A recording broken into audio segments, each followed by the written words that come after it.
Plastic lures have come a long way. They come now in all different sizes, configurations, colors, and even the type of plastic that they're made out of. What I'm holding up is part of the Trigger X line, and these are pheromone impregnated.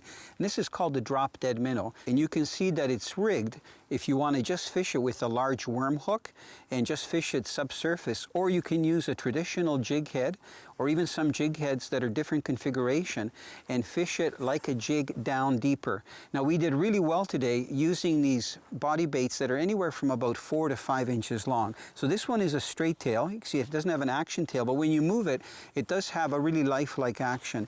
These other two are paddle tail type minnows, and they're both 4.5 inches long. You can see that one is a little bit flatter, it has a wider body, and one is narrower. So whenever these drop or when they're lifted, the tails go back and forth. I believe that they actually draw fish from a further distance. Now you can fish these with any jig heads that I'm showing here. The key is that you have a heavy enough jig head to get you down to the bottom.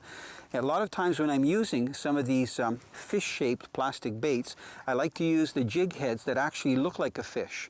And these flatter ones tend to make the jig plane a little bit on the drop, and sometimes that produces more hits. So the key, especially when you're lake trout fishing, is trying to get in their zone, whether they're suspended in deep water and hanging somewhere in between the top and the bottom water column, or right down near the bottom. Very important to get that presentation down in front of the fish.